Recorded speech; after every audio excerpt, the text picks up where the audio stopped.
పరిశుద్ధ నామమునకు మహిమ కలుగునుగాక. క్రీస్తునందు ప్రియ దేవుని బిడలారా, ప్రభు అయిన యేసు క్రీస్తు పరిశుద్ధ నామములో మీ అందరికీ ఉదయకాల శుభములు తెలియచేయచ్చు ఉన్నాను. ఈ దినమంతయు మీకు మీ కుటుంబానికి దీవెనకరముగాను ఆశీర్వాదకరముగాను దేవుడు అనుగ్రహించాలని మీ కొరకై ప్రార్థిస్తూ ఉన్నాను. నేటి దినం కొరకు ఏర్పాటు చేయబడిన దేవుని వాక్యం సామెతల గ్రంథం 28వ అధ్యాయం 20వ వచనం. నమ్మకమైన వానికి దీవెనలు మెండుగా కలుగును. ప్రియులారా, నేటి దినం కొరకు ఏర్పాటు చేయబడిన ధ్యానాంశము నమ్మకత్వం. ప్రియులారా, ప్రతి చోట నమ్మకమైన వారు తక్కువ. లోకం నమ్మకమైన వారి కొరకు వెతుకుతుంది. దేశాలు నమ్మకమైన నాయకుల కొరకు వెతుకుతున్నాయి. కంపెనీలు నమ్మకమైన పనివారి కొరకు వెతుకుతున్నాయి. సంఘాలు నమ్మకమైన కాపరుల కొరకు ప్రార్థిస్తున్నాయి.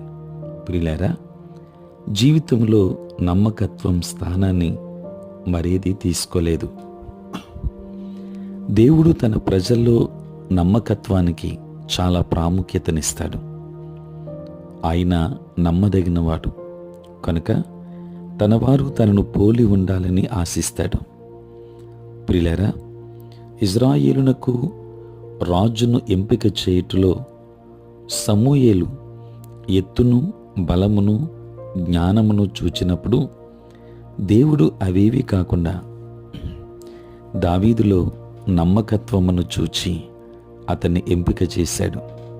ప్రియులారా, నమ్మకత్వము, విశ్వసనీయత అన్న మాటకు ఆధారపడగలిగిన, నిజాయితీ గల, స్థిరమైన అనర్థం. హెబ్రీ భాషలో ఎమ్యూనా అనే పదం వాడబడింది.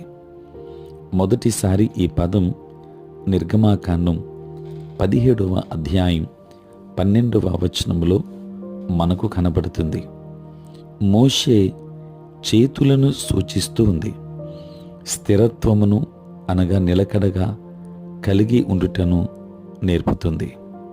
ప్రియులారా, దైవజనుడైన బైబిల్ పండితుడు ఎఫ్.బి. మేయర్ తన ఉత్తరాల్లో చివర మీరు ఆధారపడగలిగిన అన్న మాటలు సంతకం చేసేవాడు.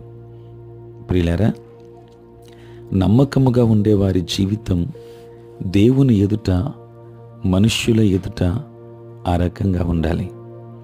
విశ్వాసులు పిలువబడిన వారు, ఏర్పరచబడిన వారిలా మాత్రమే కాక నమ్మకమైన వారుగా ఉండాలని దేవుడు కోరుకున్నాడు.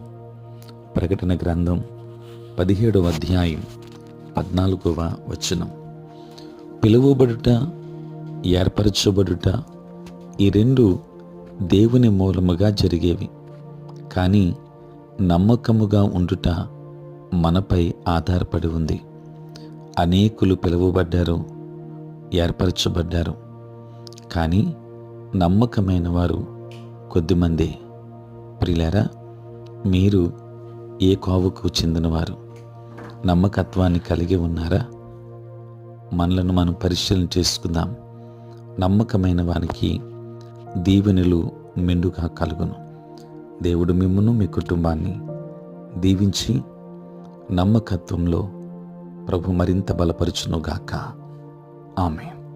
ప్రార్థన.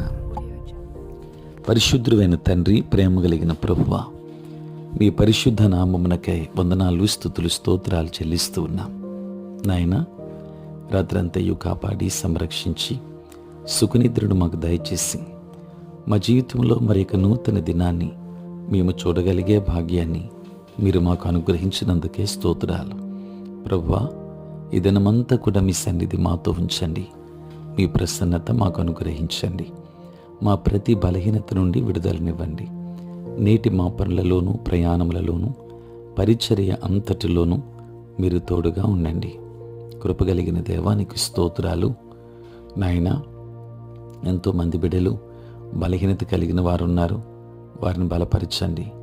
అనారోగ్యముతో ఉన్నవారున్నారు, వారికి ఆరోగ్యాన్ని ఇవ్వండి. సమస్యలతో ఉన్నవారున్నారు, సమాధానాన్ని ఇవ్వండి. రక్షణ లేని వారున్నారు, రక్షణ భాగ్యాన్ని ఇవ్వండి. తండ్రి, నేటి దినాన పుట్టినరోజు, పెండ్లి రోజు జరుపుకొనుచున్న బిడ్డలను తండ్రి మీరు దీవించి నూతన ఆశీర్వాదాలు మెండుగా వారికి మీరు అనుగ్రహించండి. అనుదినము ఈ ప్రాతకాలపు ధ్యానములలో ఏకీభవించుచున్న ప్రతి ఒక్క కుటుంబాన్ని మీరు ఆశీర్వదించుమని ప్రార్థిస్తున్నాను. నీ సేవ పరిచర్య చేయుచున్న ప్రతి సేవకుని దీవించండి.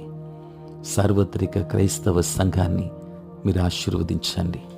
ఆంధ్ర ఎవాంజలికల్ లూథరన్ సంఘాన్ని మీరు దీవించి నీ కృపలో బలపరచుమని యేసు నామములో ప్రార్థించి వేడుకొనుచున్నాము తండ్రి, ఆమేన్. తండ్రి, కుమార, పరిశుద్ధాత్మ త్రియేక దేవుని దీవెన సదా మీకును మీ కుటుంబానికి తోడై ఉండును గాక. ఆమేన్.